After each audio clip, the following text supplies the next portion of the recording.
This is Thomas Malafarina, Thomas M. Malafarina to be official. I am a author of primarily horror fiction with Sunbury Press, Hellbender Books, and I'm here to talk to you, answer some questions.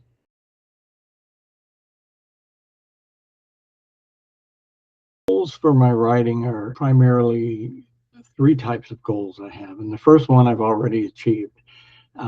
After doing this for 15 years, publishing for 15 years. My first goal is personal. I am able to write what I want, when I want, how I want. And to me, no matter what else I accomplish in life, in my writing career, that's important to me. The second goal is for horror readers, people who like reading horror fiction. For them, I would like them to discover my books.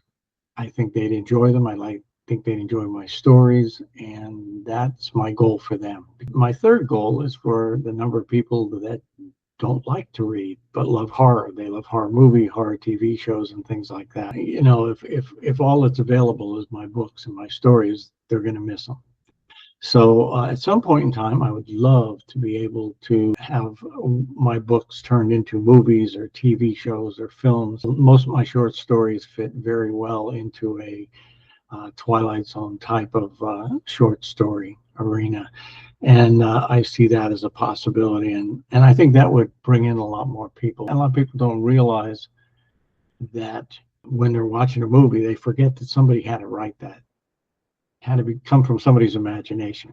Guys like me.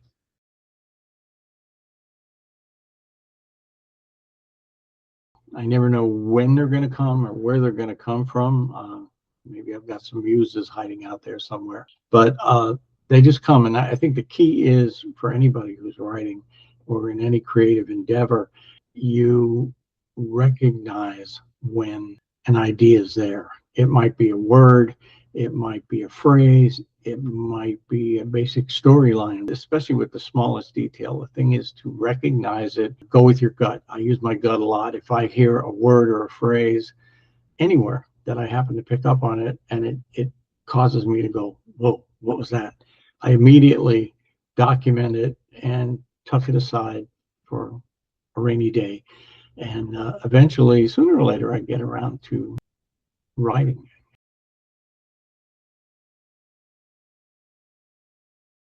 I have a love-hate relationship with horror in that I love it, but when I was a kid, it used to scare me to death. Not anymore, but as a kid, it did. I had monster models all over my bedroom, and I slept with the covers pulled up over my head because, you know, that little piece of blanket protects you from monsters.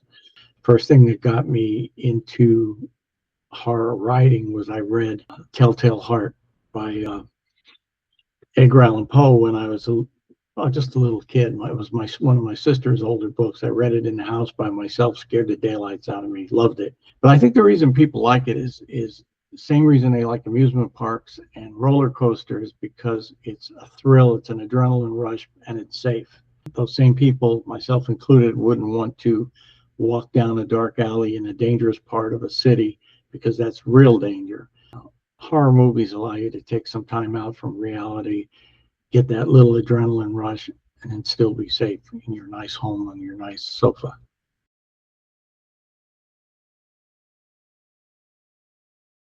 I don't have to get psyched up to write. I pretty much write constantly. I do all my writing on the Kindle and my editing on my PC because the Kindle is portable. I can take it places with me. I take my Kindle to the doctor's office when I'm waiting for an oil change or car wash, whatever. I take my Kindle with me. I pretty much write all the time, and I always have.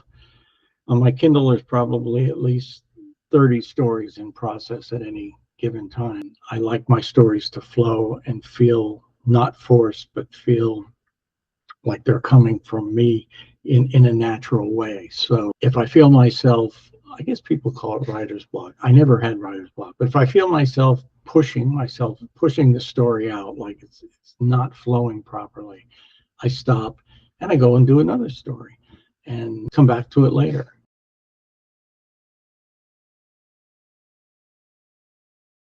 If you like short stories, I would recommend my Malafarina reality series right now. We have volumes 1 through 11 We're working on editing. I think we're in final edit of 12. 13 and 14 are coming up next, and I'm three-quarters of the way through 15. So there's a lot of stories. So if you like short stories, that's where I would start. If you like novels, I have quite a few of those out there. I think seven different novels. I can't really pick one over the other. I like them all. I'm my biggest fan and my biggest critic. The other thing would be if you like a series of novels, I have my Dead Kill series, which is, Dead Kill book 1, 2, and 3. They can all be read separately, not in any particular order, but I recommend starting with 1, then going to 2, and then going to 3. If I go to a book signing, people say, which one of those do you recommend? Now I'm sitting there with 30 books on the table. Which would you recommend? All of them. Get out your cash. All of them. Yeah, it's hard. I mean, I'm fond of them all.